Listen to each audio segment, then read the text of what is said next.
malam ini Wak, aku mau disclaimer dulu ke kalian kalau sosok hantu yang meneror Wawa dan teman-temannya ini memang seram, tapi lucu juga Wak ya, ada tingkahnya. Awalnya semua berjalan aman-aman aja memang, sampai tiba-tiba mulailah itu terjadi gangguan dan akhirnya memuncak pada kejadian kesurupan massal. Gak tanggung-tanggung Wak, sosok hantu yang merasuki mereka ini, Punggawa yang paling ikoniknya ini ya, adalah sang ketua geng dari kalangan makhluk-makhluk gaib. Tapi ya tadi itulah, lucunya lain Wak, nantilah kalian dengar betul-betul ya. Nah, penasaran kalian sama kisah selengkapnya kan? Jadi tanpa berlama-lama langsung aja kita masuk ke ceritanya. Cekeran.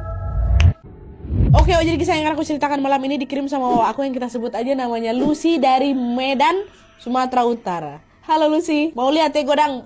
Jadi Wak, pengalaman horor yang dialami Lucy ini terjadi pada tahun 2015 lalu, pada saat dia ini baru aja lulus sekolah dan mendaftar kerja di salah satu pabrik yang ada di sana. Pabrik yang gak usah aku sebutin ya Wak ya, disuruh juga dirahasiakan sama siapa, sama Lucy. Aku cari di Google, ada memang pabrik tuh. Nah, singkat cerita Wak, Lucy pun akhirnya diterima bekerja di pabrik tersebut di bagian produksi. Di sana dia pun langsung berkenalan dengan teman-teman barunya sesama pegawai baru. Dia paling dekat sama Puspa, Hanum, dan Santi ya. Dan FYI mereka bertiga ini juga ditempatkan di bagian produksi juga sama kayak Lucy. Nah, dah tuh kan, singkat cerita, Lucy dan teman-temannya tadi pun mulailah masuk kerja Wak. Awalnya semua berjalan baik-baik aja memang, sampai akhirnya setahun kemudian pabrik tersebut tiba-tiba mengeluarkan aturan baru. Yang tadinya hanya menerapkan sistem kerja satu shift aja, masuk pagi balik sore, tiba-tiba diubah Wak menjadi sistem kerja 2 shift. Jadi ada shift pagi sama shift malam. Shift pagi masuknya dari jam 9 pagi sampai jam 5 sore, sedangkan shift malam masuknya jam 9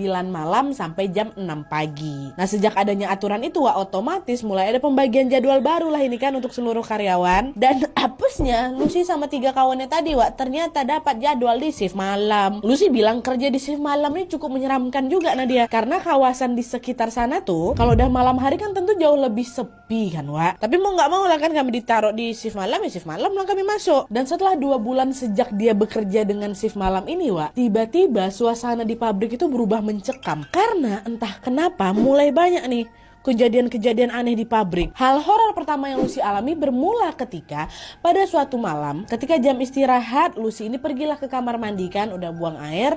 Nah, terus dia mau nyalain keran untuk mencuci tangan dan kakinya di deretan keran yang memang biasanya dipakai untuk wudhu oleh para karyawan. Lagi asik-asik cuci tangan aku karena dia, tiba-tiba keran yang berada di sampingnya si Lucy ini mendadak nyala sendiri Wak. Ngucurlah airnya deras kan, bertanya si Lucy, kenapa nih kok hidup? Mungkin tadi ada yang hidupkan, aku nggak ngeliat gitu kan. Dimatikan sama Lucy. Lucy mau keluar kamar mandi nih. Waktu mau keluar, nyala lagi.